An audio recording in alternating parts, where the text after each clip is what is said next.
guys, it's Kevin again. This is my review for Switched at Birth, Season 3, Episode 14, Oh Future, and this episode was another really good episode. I really enjoyed it. Yes, it was a filler episode. A lot of the stuff in this episode was filler, but I really enjoyed it. I thought it was definitely a very good episode. Not as good as last week's, but I really liked this episode. I still thought it was really good. So let's just get to it. So basically, the main plot, of course, was Bay and Emmet, and we find out right away that they are kind of having a secret relationship. They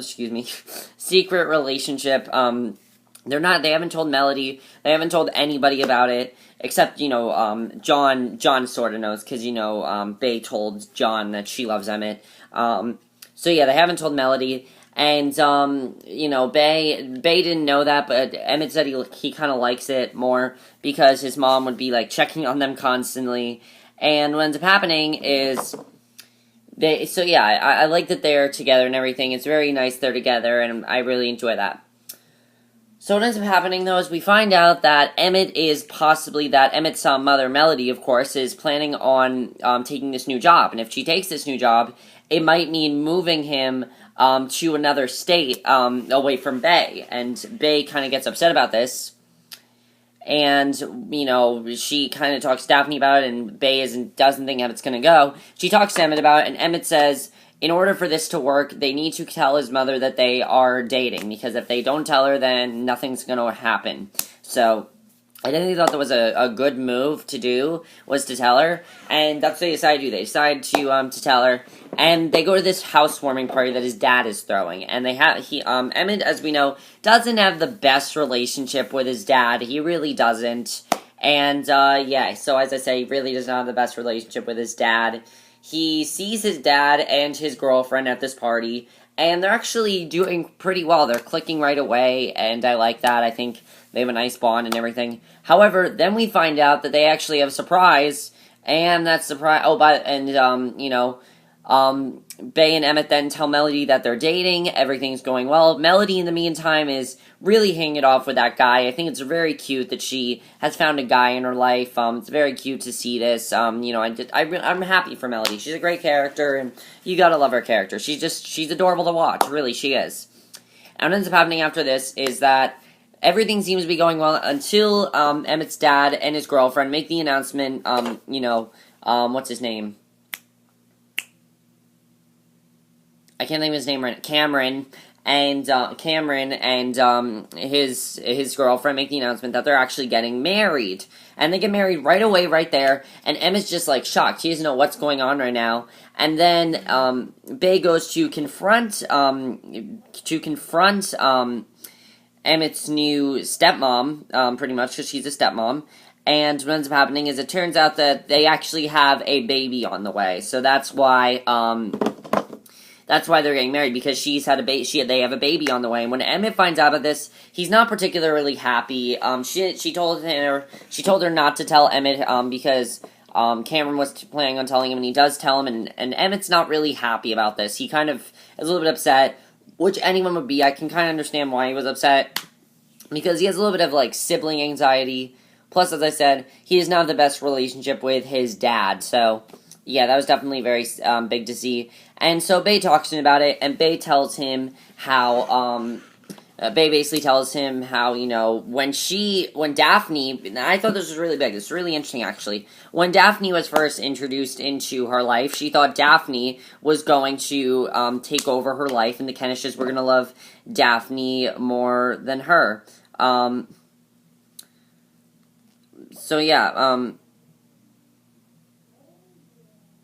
Basically, after that, she was feeling that way, and she says she knows how Emmet feels, and then we get a very sweet scene where he says how, I'm glad you're always here for me, and he tells her how every single moment is better with her, the best part of his day is seeing her, and she says, you'll always have me. Very, very sweet. I'm very happy they're back together, because it's extremely cute that they're back together. They really are extremely cute, and they have so much chemistry, and I really love that about them. They're great together. So the other thing to talk about, of course, that happens, and then Bay talks to Melody, and what ends up happening is, so Bay talks to Melody, and what ends up happening is that, after Bay talks to Melody, she then, after she talks to Melody, it turns out Melody is not moving to that other state, probably because she has the guy, and Bae tells her she's happy she has found love, and Melody goes to talk to Emmet, and Emmet has this really nice idea. He's saying how he's reconnecting with his dad, he's going to see a movie, but he talks about how when he was younger, he never wanted to sell any of his toys. But it turns out he has gathered all those toys up, and he's going to give them to his little brother, which is very, very sweet. His, little brother, sister, or whoever he has. So I think that's very, very sweet, and I'm really looking forward to seeing, that was very sweet, and I really like this plot. Even though it was a little bit filler, I did enjoy it. It was fun to see, and I enjoyed it overall. Let's go to Daphne. Daphne's plot was also very interesting this episode. Definitely, I thought her plot was definitely very interesting. Basically, Daphne's plot was pretty simple. She is applying for a college. So yeah, she's applying for a college, and pretty much what she's doing is she's going to this college, pretty much, and what she does is she... He's not watching it. It was a very good plot, and Daphne's plot pretty much was her going to this college. She's trying to figure out what to do with her college life. As we know, she wanted to apply to, like, a medical school or something because she wants to be in medics and everything.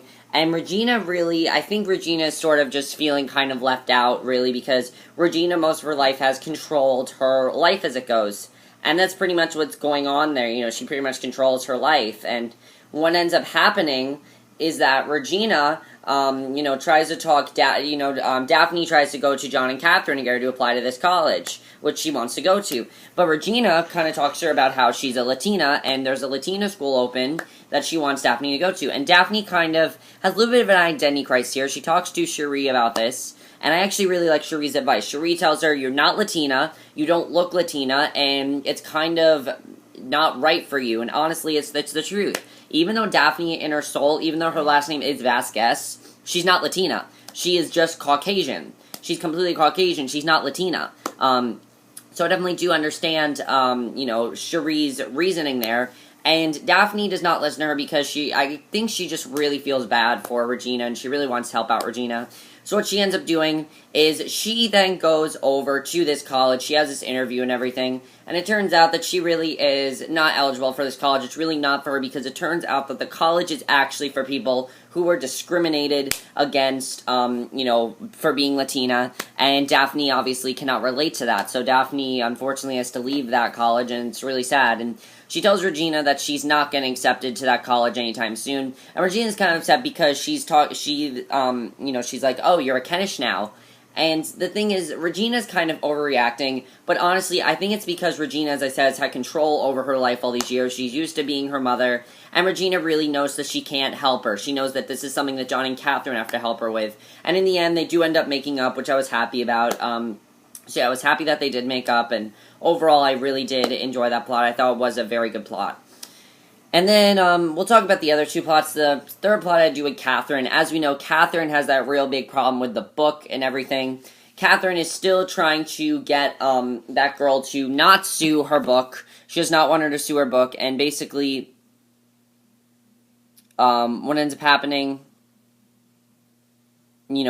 basically what ends up happening there is she talks to Sarah, and Sarah actually wants to help her, it turns out. Sarah wants to help her and tell her, hey, your author does not want you, you're the author, you're the one that makes the decisions. The person does not want, your publisher or something, or whoever wants to, buy the book, they do not want to change the book for you. Well, you're the author, you get to tell them what to do. And, I thought it was actually very good, because it turned out that this girl wanted to help her, and she wasn't a bitch after all. So, they actually end up being successful, because she talks to her about it, she talks to, the publisher or whatever about it, and they actually say, okay, so she can change it if she wants to. So I'm happy that she decided to change it, and she said to her how she's gonna change it so it's a boy, so it's not necessarily her, so she can't sue her. So I definitely thought that was a very good thing there.